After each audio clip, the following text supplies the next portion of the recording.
Dewas KPK menjatuhkan sanksi etik berupa permohonan maaf secara langsung dan terbuka kepada 78 pegawai KPK yang terbukti melakukan pungli di rutan KPK. Sanksi ini pun menuai polemik. Lantaran kasus pungli yang terjadi di lembaga antirasuah itu justru hanya diberikan sanksi berupa permohonan maaf. Lantas apa alasan KPK hanya memberi sanksi itu hingga bisakah kasus itu dibawa ke ranah pidana dan dijerat Undang-Undang Tipikor? Kita bahas lengkapnya bersama narasumber yang sudah bergabung di Sapa Indonesia Malam. Lewat telepon ada Kabag Pemberitaan KPK Ali Fikri dan melalui sambungan Zoom peneliti Pukat UGM Zainur Rahman. Selamat malam Mas Ali, Mas Zainur. Selamat malam Mbak Rizka. Selamat malam, saya ke Mas Ali dulu. Ini kenapa dijatuhkan sanksi etik ini permohonan maaf kepada pelaku pungli, bukan pidana? Bisakah ini dibawa ke ranah pidana? Pertanyaan yang ditunggunya itu, Mas Ali. Karena kalau hanya permohonan maaf, sementara ini kasusnya pungli di KPK pula, tentu masyarakat kecewa. Iya, jadi kan begini ya, ini nggak utuh Mbak Rizka, gitu ya. Jadi kan yang KPK lakukan itu kan ada 3 ya. Yang pertama etik melalui Dewan Pengawas, yang kedua disiplin melalui inspektorat, dan yang ketiga penegakan hukum melalui kedeputian, penindakan dan eksekusi. Dan ini 3-tiganya berjalan secara paralel. Nah, yang sudah selesai adalah etiknya, itu ya. Dan etik itu tentu sanksinya adalah sosial, begitu ya. Sanksi sosial nggak bisa kalau etik itu pidana sanksinya misalnya, atau administratif, nggak bisa, itu melampaui kewenangan, gitu ya. Kita kan harus sesuai dengan aturannya. Pertanyaannya, apakah hanya etik permintaan maaf secara langsung dan terbuka itu? Oh tidak, kami pastikan tidak. Yang pertama adalah disiplin. Kami sudah membentuk tim di Kesekjenan KPK. Yang pertama khusus untuk mengeksekusi etiknya dulu, gitu ya. Kan 7 hari kerja ya, itu etik. Kami siapkan itu. Yang kedua, kami siapkan untuk tim penjatuhan disiplin. Perlu diingat Mbak Priska, beberapa bulan yang lalu itu sama sudah dijatuh etik, baru kemudian disiplin dan dipecat 2 orang. Ya, 2 orang pegawai. Walaupun sudah ASN dipecat. Artinya pemecatan ASN mudah gitu. Kalau kemudian memang bukti-bukti dan prosedur-prosedurnya sudah dilalui kan begitu ya. Nah, kemudian yang ini tentu disiplinnya nih, disiplinnya ada di inspektorat sedang berproses. Pertanyaan berikutnya, pungli kan korupsi? Ya, pungli adalah korupsi, betul. Makanya kemudian KPK bukan hanya melakukan penyelidikan Mbak Priska, tapi saat ini sudah pada tahap penyidikan. Nah, tahap penyidikan di KPK itu kami pastikan sudah ada tersangkanya. Ya, cuman kami belum umumkan secara resmi. Kenapa? Karena sedang berproses gitu ya. Sudah ada tersangka yang sudah kami tetapkan dari oknum-oknum ini. Karena sekali lagi kami sepakat pungli itu korupsi. Ya, dari awal kami juga lakukan penindakan dan sekarang pada proses penyidikan oleh KPK sendiri. Harapannya supaya apa? Tuntas. Karena poin utamanya itu bukan pada etiknya, bukan pada disiplinnya, bukan pada penindakan akhirnya dibawa ke Tipikor. Ya, itu penting. Tapi justru lebih penting adalah perbaikan sistem tata kelolanya. Karena kalau ada kecurangan semacam ini, kami pastikan ada kelemahan tata kelola. Makanya kami perbaiki tata kelola rutan cabang KPK, yaitu rutan dari Jakarta Timur, Kementerian Hukum dan HAM.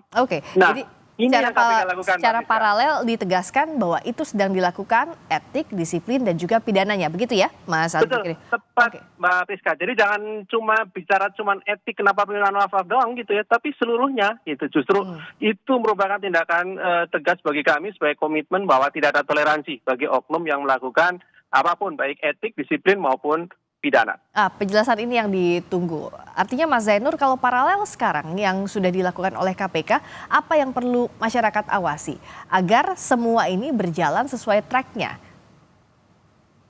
Ya, sebenarnya etik itu boleh saja memberhentikan seorang pegawai atau pimpinan. Misalnya kalau kita lihat di Mahkamah Konstitusi, itu MK bisa memberhentikan hakim konstitusi yang terbukti melakukan pelanggaran berat. Tetapi kenapa di KPK tidak bisa? Itu karena efek dari revisi Undang-Undang KPK dalam Undang-Undang 19 2019 yang tidak memberi kewenangan yang cukup kepada Dewas. Pimpinan KPK itu sanksi terberatnya adalah permintaan agar mengundurkan diri. Bagi pegawai sanksi terberatnya adalah permintaan maaf. Itu menurut saya sih sangat menghina akal sehat masyarakat ya. Dan ini bikin marah publik begitu. Kita paham betul memang ada 3 proses yang bisa dilakukan. Ada etik, ada disiplin, ada pidana. Tetapi proses etik itu juga sangat bisa untuk sampai kepada pemberhentian dengan tidak hormat. Harusnya Hmm. seperti itu. Sayangnya sekali lagi ini di KPK tidak bisa dilakukan karena memang pembentuk undang-undang itu sengaja untuk tidak mempersenjatai Dewas dengan kewenangan yang cukup. Nah, oke, itu sudah terjadi. Maka ke depan apa yang harus dilakukan? Hmm. Ya, yang pertama tentu harus percepatan khususnya untuk Sekjen KPK gitu ya. Karena ini kan sudah terlanjur membuat merah publik begitu. Ya. Kenapa proses etiknya lebih dulu selesai daripada proses-proses yang lain atau setidak-tidaknya harus dalam waktu yang berdekatan, Berbeda. jangan terlalu jauh dari sisi disiplin. Nah, Mbak Friska, saya pikir untuk disiplin itu kan di dalam PP 94 2021 sangat jelas gitu ya. Pejabat pembina kepegawaian bisa segera membentuk tim, itu kata Mas Ali tadi sudah dibentuk, segera proses karena proses di Dewas sudah selesai. Saya pikir alat bukti yang ada di Dewas juga dapat digunakan untuk proses di kesekjenan gitu ya. Hmm. Sehingga publik hanya meminta agar perbuatan yang sangat jahat dilakukan oleh pegawai Komisi Pemberantasan Korupsi ini bisa segera diberi hukuman yang setimpal berupa pemberhentian gitu ya. Hmm. Nah, pemberhentian sayangnya pun kalau di dalam PP 94 itu pun masih dengan hormat gitu. Nah, yang kedua adalah dari sisi pidana, Mbak Friska. Hmm. Sisi pidana ini kan sesuai dengan kewenangan KPK itu hanya bisa dilakukan terhadap penyelenggara negara atau yang korupsinya di atas 1 miliar. Hmm. Nah, kita ingin dengar dari Mas Ali apakah dua ketentuan tersebut dapat terpenuhi. Kalau tidak terpenuhi, maka yang berwenang sesungguhnya adalah antara kepolisian atau kejaksaan. Nah, saya pikir demi objektivitas, seharusnya justru kasus ini lebih baik ditangani oleh aparat penegak hukum lain. Kalau KPK sudah mulai melakukan pemberkasan gitu ya, KPK bisa melimpahkan kepada penegak hukum lain agar kemudian penegak hukum lain juga berkontribusi untuk men-trigger KPK agar KPK bersih dari korupsi dari internalnya, mulai dari pimpinan seperti yang sekarang dialamatkan kepada Firly Bahuri diproses oleh Polri sampai kepada level pegawai. Ya, jadi kita berharap harus ada check and balances juga dari aparat penegak hukum lain, Oke. Mbak Friska. Oke, gimana dengan masukan Mas Zainur tadi, Mas Ali, agar kasus ini ditangani oleh kepolisian misalnya? Ya, yang pertama begini, ini Mas Zainur kurang membaca secara utuh ya, apa yang menjadi aturan di internal Dewas gitu ya. Harus dibedakan ya antara etik pimpinan, etik pegawai itu dibedakan loh. Itu ada sanksi-sanksi tersendiri gitu ya. Tadi kan sekarang ini kan yang sedang diproseskan untuk pegawai ya, gitu ya. Jadi sanksi terberatnya nanti permintaan maaf secara langsung dan terbuka gitu ya, secara sosial dan segera dieksekusi oleh kejaksaan gitu ya.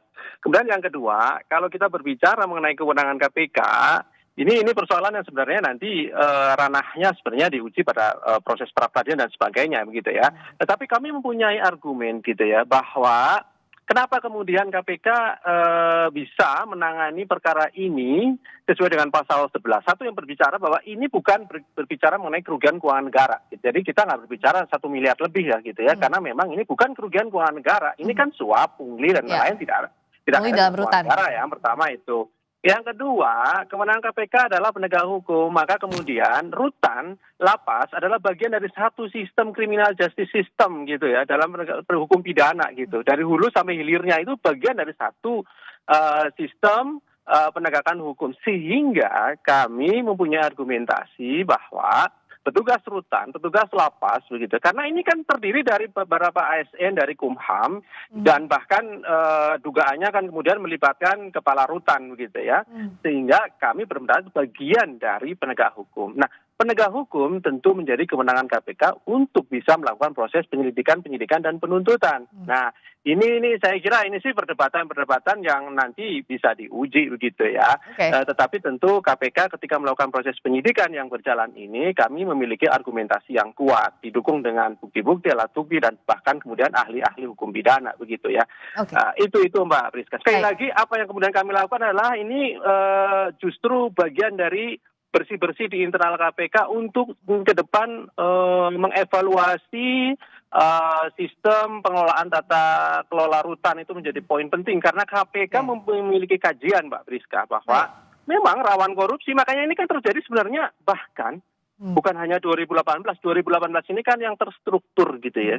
2016 itu sudah terjadi gitu. Ya. 2018 sampai 2003 yang terstruktur dan bisa kami buktikan Ya, gitu. dan bersih-bersih ini diawasi publik agar nanti maksimal pidananya agar memberikan efek jera. Itu yang sebenarnya ditunggu oleh publik dan Ya, prosesnya tadi betul, ditegaskan sepakat oleh itu. Mas Ali juga berlangsung paralel, etik, juga disiplin dan juga pidananya. Terima kasih Mas Ali Fikri, Kabak Pemberitaan KPK, dan juga Mas Zainur Rahman, peneliti Pukat UGM. Selamat malam. Selamat malam Mbak Rizka.